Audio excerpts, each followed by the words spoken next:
Assalamu alaikum dear students. I am Salim sir and today we are going to discuss about the topic partition and partition literature. It is 10th lesson of your history book, that is India after independence, and we will discuss about the partition and partition literature and how the history of India has been impacted by the partition and how different poets, authors, writers and historians described the partition situation through their writings. देखिए बेटा, जहाँ तक partition का ताल्लुक़ है और partition जो हिंदुस्तान की तारीख में एक बहुत बड़ा अलमिया या सानिया कह सकते हैं। हिंदुस्तान की तारीख में बहुत से वारदात हुए हैं जिनमें पार्टीशन को भी एक जगह मिली है। पार्टीशन भी हिंदुस्तान की वारदातों में एक वारदात मानी जाती है, तस्वुर की जाती है, मानी जाती है। पार्टीशन क्या है और पार्टीशन पर कलमकारों ने या पोइटों ने अपनी किताबें क्यों तहरीर की, पार्टीशन में इसके असरात क्या थे, और हिंदुस्तान की हिस्ट्री या पाकिस्तान की हिस्ट्री, ये दो नए कौम उभरे 1947 के बाद, 1947 के बाद अंग्रेज़ों की नवाबादियाती से यानी कॉलोनिज़म से इनका छुटकारा मिला और उसके बाद पाकिस्तान और हिंदुस्तान एक दो नए कौम बन के उभरे। अब पार्टीशन किसको हम कहते हैं, तो जाहिर सी बात है, अगर आपके दिमाग में ये पॉइंट है कि पार्टीशन का मतलब ये है कि जो हिंदुस्तान के वतन से एक नया मुल्क, एक नया कौम पैदा हुआ, यानी पाकिस्तान नया कौम वजूद में आया। क्या पार्टीशन का मतलब ये था कि पाकिस्तानी अवाम हिंदुस्तान से ज़मीन मांग रही थी, यानी जो हिंदुस्तान की पूरी ज़मीन है उसका आधा हिस्सा पाकिस्तान के लोग मांग रहे थे पाकिस्तान के लिए? नहीं बेटा, ऐसा नहीं है। पार्टीशन असल में जिसको हम कहते हैं, पार्टीशन असल में बंगाल और पंजाब के बीच में थी। यानी मुसलमान, जो पाकिस्तान के मुसलमान थे, जो मुसलमानों की बुनियाद पर ही पाकिस्तान एक मुस्लिम सॉवरेन स्टेट बनी, तो पाकिस्तान के लोग हिंदुस्तान से उन्हें सिर्फ बंगाल और पंजाब मांगते थे। क्योंकि यहाँ पर एक डेफिनेशन में लिखूँगा, एस एम कुरैशी जिन्हें लिखी थी पॉलिटिक्स ऑफ जिन्ना, एक किताब है, यहाँ पर मैं लिखूँगा, उसका जिक्र है, बाद में ये समझाऊँगा। मुख्तलिफ किताबें इस पर लिखी गई, लेकिन अभी मैं एस एम कुरैशी की पॉलिटिक्स ऑफ जिन्ना पर बात करूँगा। एस एम कुरैशी एक पाकिस्तानी हिस्टोरियन है। इसने एक किताब लिखी, तहरीर की है, politics of Jinnah. Politics of Jinnah, Jinnah आपको पता है, अली मोहम्मद जिन्ना, मोहम्मद अली जिन्ना। एस एम कुरैशी एक हिस्टोरियन है, यहाँ मैं लिखूँ एस एम कुरैशी ने एक किताब लिखी है पॉलिटिक्स ऑफ जिन्ना, जिसमें वो कहते हैं कि मोहम्मद अली जिन्ना ने कहा था कि पाकिस्तान जब बनेगा तो पाकिस्तान के लिए दो चीज़ें ज़रूरी हैं, एक है बंगाल, दूसरा है पंजाब। यानी पाकिस्तान के लिए बनने के लिए दो चीज़ें ज़रूरी हैं, एक बंगाल चाहिए इन्हें और एक पंजाब। यानी पार्टीशन का मतलब ये था कि पाकिस्तान जो था नया कौम, वो हिंदुस्तान की ज़मीन से सिर्फ बंगाल और पंजाब का हिस्सा मांगती थी। इसी को हम पार्टीशन कहते हैं। पार्टीशन हिंदुस्तान की सारी ज़मीन का ये डिमार्केशन नहीं थी, बल्कि सिर्फ बंगाल और पंजाब पर ये तफरीका था। पार्टीशन इसी को कहते हैं। बंगाल से पाकिस्तान के लोग हिस्सा मांग रहे थे और पंजाब से, क्योंकि ये दोनों इलाके ऐसे थे, बंगाल में ज़्यादा मुसलमानों की पॉपुलेशन थी और पंजाब में भी मुसलमानों की ये अक्सरियत थी। इसलिए यही दो चीज़ें थी जिनकी बुनियाद पर पार्टीशन हुई। इसी को तकसीम हिंद कहते हैं। तकसीम हिंद इन्हीं दो इलाकों में थी, इन्हीं दो इलाकों पर मुनहसर थी। बंगाल में कम से कम, जहाँ तक बीपीएन में, ये बिपिन चंद्र एक हिस्टोरियन है हमारे, वो मर गए, लेकिन बहुत बड़े उनका नाम रहा है, बिपिन चंद्र। बिपिन चंद्र ने लिखा है कि जो बंगाल एरिया था, बंगाल में 54 मिलियन लोग रहते थे, जिनमें 38 मिलियन मुस्लिम थे। ये याद रखें। इसने कहा था बंगाल में 54 मिलियन लोग रहते थे, जिनमें 38 मिलियन लोग मुस्लिम थे। इसी तरह पंजाब में भी मुसलमानों की अक्सरियत मेजॉरिटी थी। तो ज़ाहिर सी बात है, अली मोहम्मद जिन्ना ने इन्हीं दो चीज़ों को, इन्हीं दो इलाकों को हिंदुस्तान से अपना हिस्सा मांगा था, पंजाब और बंगाल में। उसने कहा था, और ये एस एम कुरैशी जिसका मैं जिक्र कर चुका हूँ, उसने पॉलिटिक्स ऑफ जिन्ना, ये किताब आप देख ले, एस एम कुरैशी द्वारा लिखी गई पॉलिटिक्स ऑफ जिन्ना। इसमें लिखा है कि Bengal is hot, Bengal is hot and Bengal is hot and Punjab, Punjab is soul of Pakistan, without them, without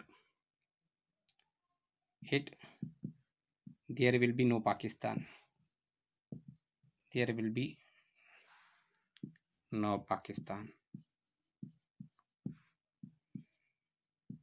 अब ये बात आपको समझ में आ गई होगी कि बंगाल और पंजाब के बगैर कोई पाकिस्तान नहीं है, एस एम कुरैशी द्वारा लिखी गई से पॉलिटिक्स ऑफ जिन्ना में बात की गई थी। तो इसलिए पार्टीशन जो थी, partition was all about Bengal and Punjab. In Pakistan the people of Pakistan demanded the claim for the land in Punjab as well as in Bengal and that is called इसी को हम कहेंगे पार्टीशन। यही है पार्टीशन, हिंदुस्तान की पूरी ज़मीन का बंटवारा नहीं था, बंटवारा इसी को हम कहेंगे। इन दो इलाकों में मुसलमानों की अक्सरियत थी, बंगाल था, पंजाब था, इसलिए पंजाब और बंगाल को heart and soul of Pakistan कहा गया। ये एस एम कुरैशी द्वारा लिखी गई किताब है।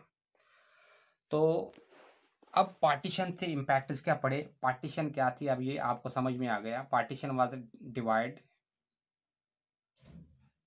Between India and Pakistan on the two areas, यानी बंगाल एंड पंजाब, ये दो एरिया थी, इनमें पार्टीशन करनी थी। पाकिस्तान अपना हिस्सा मांग रहा था इन इलाकों में, क्योंकि यहाँ पर मुसलमान की अक्सरियत ज़्यादा थी। अब रह गई बात कि पार्टीशन से इम्पैक्ट्स क्या पड़े। तो यहाँ पार्टीशन जब हुई तो आप इसके लिए हमारे यहाँ अगर हम देखें तो एक नावल लिखी है, और सब गालिबन सबों ने देखी भी होगी, नावल दास्तान, और रज़िया भट्ट ने लिखी है, बहुत अच्छी है, मैंने भी देखी है। इस पर पूरा पाकिस्तान की बिगनिंग, यानी इसमें मुस्लिम लीग की बिगनिंग, मुस्लिम लीग किस तरह वजूद में आई, रज़िया भट्ट द्वारा लिखी गई नावल जिसको हम दास्तान कहते, बहुत अच्छी है। इसमें रज़िया भट्ट जो हैं, जिसने खुद लिखी हैं, वो भी इसमें एक एक्टर हैं, किरदार हैं, और उसका नाम बानू है। मैंने देखी है, बहुत अच्छी नावल है। ये भी इसकी तर्जुमानी करते हैं कि पार्टीशन के द्वारा क्या हुआ। मुसलमान, ये याद रखें, मुसलमानों और हिंदुओं के बीच में बहुत बड़ा दंगा हुआ, और वो दंगा बावलपुर से शुरू हुआ। बावलपुर, हरियाणा।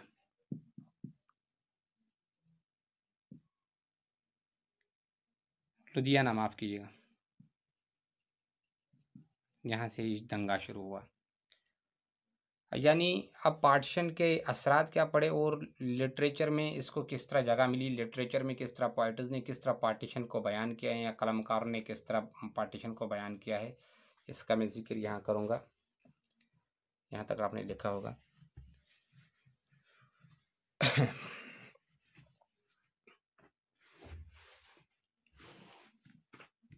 सबसे बड़ा इम्पैक्ट इसके पड़े, पार्टीशन के, इसके असरात, या इसको हम लीगेसी ऑफ, या लीगेसी कहेंगे। पार्टीशन ने क्या दिया, legacy of partition, legacy of partition पढ़ेंगे। फर्स्ट ऑफ ऑल, माइग्रेशन हुई, माइग्रेशन इज वेरी कॉमन। सबसे बड़ी बात, लोग मुसलमान अब डरने लगे, मुसलमान इलाकों में सिर्फ मुसलमान रहने लगे, और हिंदू इलाकों में। अब यहाँ पर यानी जो पाकिस्तान के अंडर कुछ इलाके आए जहाँ पर मुसलमान या हिंदू आबाद थे, उन्होंने अपने रिहायशी घरों को छोड़ के हिंदू इलाकों में पनाह लेनी शुरू की। और हिंदुस्तान ने भी इस पर एक फिल्म तहरीर की गई है ड्रामाई अंदाज में, जिसको गदर एक प्रेम कथा, ये भी इसकी एक अच्छी मिसाल है। लेकिन यहाँ पर 62 रिपोर्टर्स हैं, गदर एक प्रेम कथा, एक 62 हिस्ट्री है जिसमें शक शुबहात हैं। इसी तरह दास्तान में कहीं कहीं होगा, क्योंकि पाकिस्तान वाले पाकिस्तान की अच्छाई लिखेंगे और हिंदुस्तान की बुराई हिंदुस्तान वाले, जैसा कि आप मीडिया में देख सकते हैं। माइग्रेशंस कॉमन हुई क्योंकि मुसलमानों को लगा कि अब हिंदू एरिया में हम सेफ नहीं, और हिंदुओं को लगा कि हम मुसलमान एरियाज में सेफ नहीं। इससे सबसे बड़ी जो ये चीज़, हिंदुस्तान जिसके लिए माना जाता था, गंगा जमनी तहजीब को एक धचका पहुंचा। यानी गंगा जमनी तहजीब क्या थी? हिंदू और मुसलमान इकट्ठे रहते थे, एक ही समाज के अंडर रहते थे, एक दूसरे की कल्चर्स को एक्सेप्ट करते थे, मानते थे, अपनाते थे, और मोहब्बत इनमें बहुत ज़्यादा थी। और जब माइग्रेशंस हुई तो माइग्रेशंस की वजह से लोग गरीब बनने शुरू हुए, क्योंकि जो एक इलाके में बसे हुए लोग दूसरे इलाके में अपने घरों को छोड़ गए, तो यहाँ पर पॉवर्टी आनी शुरू होगी, पॉवर्टी के मसाइल पैदा हो गए। और तीसरी बात यह है कि इस दौरान हिंदू और मुसलमानों में जो आपसी तफरका बढ़ा, आपसी तफरीक बढ़ी, तो इससे एक और प्रॉब्लम हुई, रेप्स और स्कैंडल्स आम हुए। जैसा कि फिल्मों में देखा गया, रेप्स एंड स्कैंडल्स, ये चीज़ें आम हो गई। मुसलमानों ने भी कुछ नहीं देखा और हिंदुओं ने भी कुछ नहीं देखा। और चौथी बात जो है लूट मार, लूटिंग्स, या हाउस डैमेज, ये चीज़ें आम हो गई। हाउस डैमेज दूसरों, यानी मुसलमान हिंदुओं के घरों को नुकसान पहुंचाते हैं, हिंदू मुसलमानों की। तो पांचवी बात जो थी, प्रॉपर्टी लॉसेस हुई। प्रॉपर्टी लॉसेस यानी जो प्रॉपर्टी थी उसका नुकसान हुआ। और छठी बात जो है, माँ बहन दोनों तरफ से 50,000 के करीब लोग मारे गए। 50,000 people died in both sides, चाहे वो मुसलमान हो या हिंदू हो, तो 50,000 के करीब लोग मरे। तो ये एक बहुत बड़ा सानिया था जिसको डिफरेंट, इस पर एक पार्टीशन लिटरेचर लिखा गया। पार्टीशन के द्वारा क्या हो गया, मैंने इसका जिक्र किया था, पार्टीशन लिटरेचर पॉइंट आप देख लीजिए। इसमें हमारे कुछ हिस्टोरियन आते हैं, इसमें हमारे कुछ क्या कहते हैं इसे, हमारे कुछ पोइट्स आते हैं, उनका मैं जिक्र करूँगा।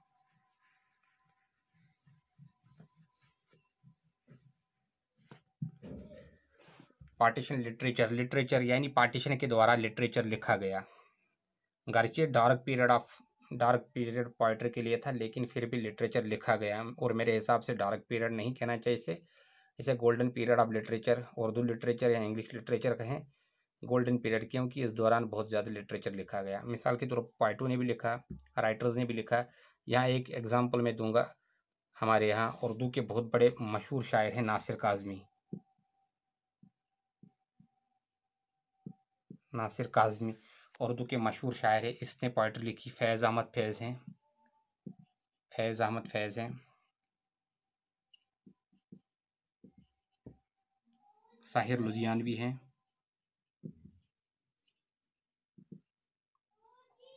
साहिर लुधियानी है। हसरत मोहानी है। हसरत जयपुरी, माफ़ कीजिएगा, साहिर लुधियानी हैं, या क्या जिगर मुराद आबादी हैं। जिगर मुराद आबादी हैं। 1 2 3 4 5वें हमारे यहाँ शकील बदावनी हैं।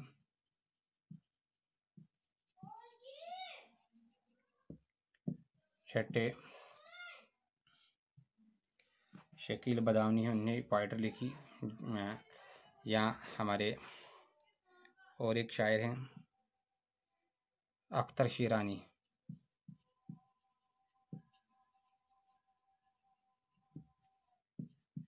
7वें अख्तर शिरानी हैं।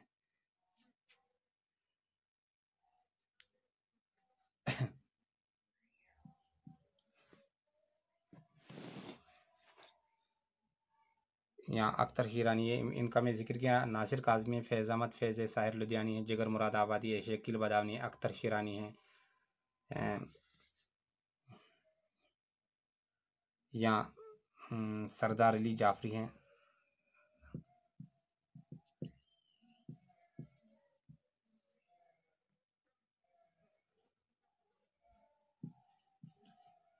सरदार अली जाफरी हैं। ये पोइट्स हैं जिनने अपने तासुरात बयान किए। एक पार्टीशन मिसाल के तौर पर नासिर काज़मी की एक गज़ल है जो पार्टीशन पे इसने लिखी हैं, बहुत महत्वपूर्ण गज़ल भी है और मानी जानी गज़ल, छोटी बहर की गज़ल है, यानी मेट्रेस का काम है। मैं कह दूं,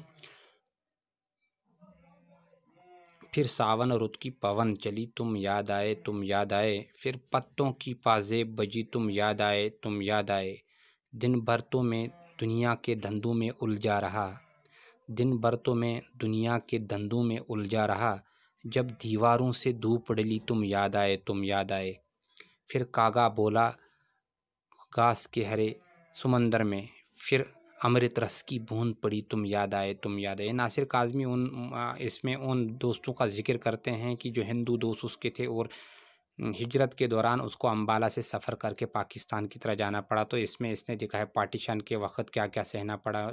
और ये हमारे एक और में भूल ही गया था, कलीम आजिज़ बहुत बड़े जिद्दत तराज शायर हैं। कलीम आजिज़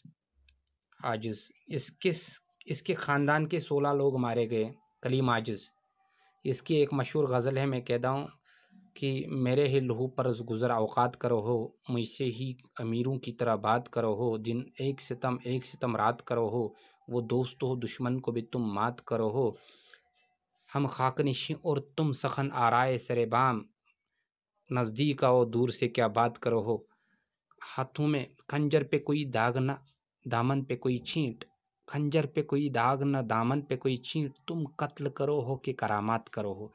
यानी ये सब इसने लिखा है जो अपनी आँखों से इसने अपने अज़ीज़ों को, अपने घरवालों को, अपने बाप को, अपनी बहन को कत्ल हुए देखा तो इन्हें ये शायरी की।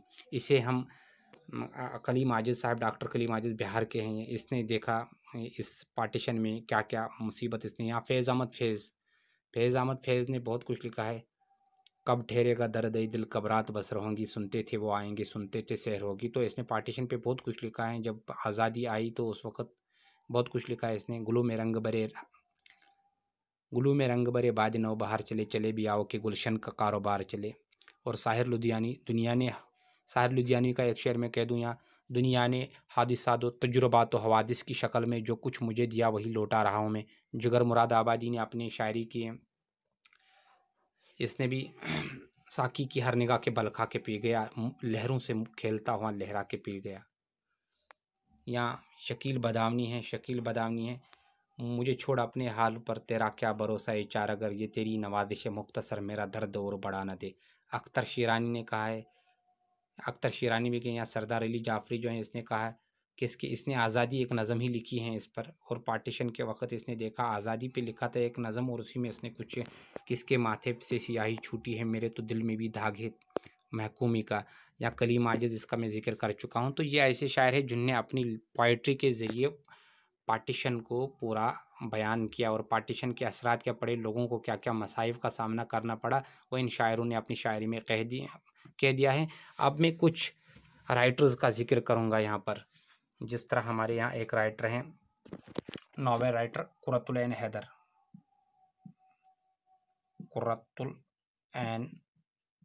हैदर, इसने एक नावल लिखी है जो बहुत ही मशहूर हुई, आग का दरिया। इसमें सब कुछ इसने बयान किया। आग का दरिया जो है इस नावल में इसने सब कुछ बयान किया। आग का दरिया इसके मशहूर शाहकार हैं जिसमें पार्टीशन का भी जिक्र है। यहाँ दूसरी बात ये हम नॉवलेट, ये उदास नस्लें हमारी एक और किताब है उदास नस्लें, जिसने पार्टीशन का जिक्र किया है कि पार्टीशन के वक़्त क्या हुआ। ये मुश्ताक अहमद ने लिखा है। यहाँ इंतज़ार हुसैन ने दिन लिखा है। इंतज़ार हुसैन, इसने दिन छोटी एक नॉवलेट लिखी है जिसका नाम दिन है। तो ये ऐसे जिन्होंने पार्टीशन का जिक्र अपने यहाँ, हमारे यहाँ फोर्थ वन है उसका मैं नाम भूल गया था, और वो सादत हुसैन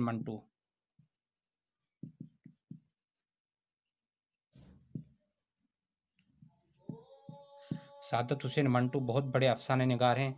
या कृष्ण चंद्र, यहाँ पे और 2-3 का मैं नाम लिखूं, कृष्ण चंद्र,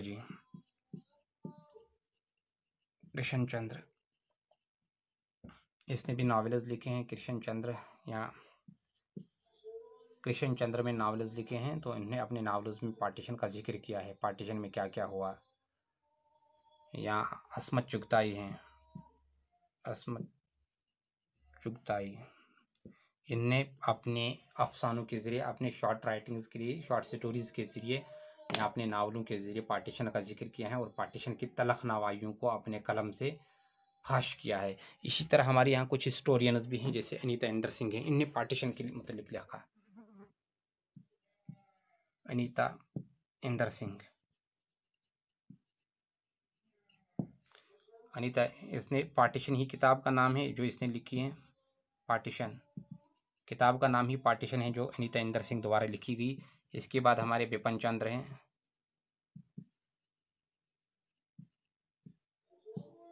इसने इंडिया आफ्टर इंडिपेंडेंस लिखी है।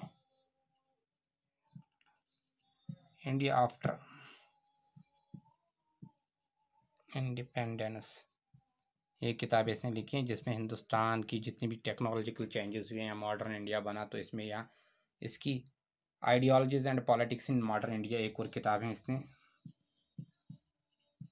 Ideologies and politics in modern India. इन्होंने इन किताबों के ज़रिए सब कुछ फाश किया, हिंदुस्तान क्या था, हिंदुस्तान की पॉलिटी में क्या क्या चेंजेस आए और पार्टीशन ने हिंदुस्तान को कितना मौसर बनाए, कितने असरात, कितने बुरे असरात हिंदुस्तान के लोगों पर, कल्चर किस तरह, ये कम्युनल राइट्स किस तरह हुए और कल्चर को किस तरह दचका लगा और कम्युनल राइट्स हिंदुस्तान में किस तरह शुरू हुई, कत्ल, खून की नदियाँ बहाई गई, चाहे वो हिंदू हो चाहे मुसलमान हो, इंसानियत का खून हुआ। और इसी इंसानियत के खून को ये याद रखे, जब किसी भी सोसाइटी में तबाही होती है, कि कोई भी सोसाइटी तबाह होती है, उस पर जुल्म होता है, तो उस सोसाइटी की जो आप बीती होती हैं, जो उस पर गुजरती हैं कुछ, वो उसके आम इंसान नहीं कह सकते, बल्कि कलमकार अपने कलमों के ज़रिए, अपने कलमों को आवाज़ दे के अपनी सोसाइटी की हकीकत को बयान करते हैं और अपनी सोसाइटी की तबाहकारियों को बयान करते हैं, जो किसी सानिया या वाक़ये से या हादसे से उन पे गुजरी हो। इंशाल्लाह दूसरे टॉपिक में हम पढ़ेंगे कि इंडिया आफ्टर इंडिपेंडेंस, इंडिया आज़ादी के बाद हिंदुस्तान को किन किन किन किन मुश्किलात का सामना करना पड़ा और हिंदुस्तान के लिए कौन कौन सी चैलेंजेस थी इमीडिएटली आफ्टर इंडिपेंडेंस। इंशाल्लाह इस पे बात दूसरे लेक्चर में होगी। अस्सलाम वालेकुम।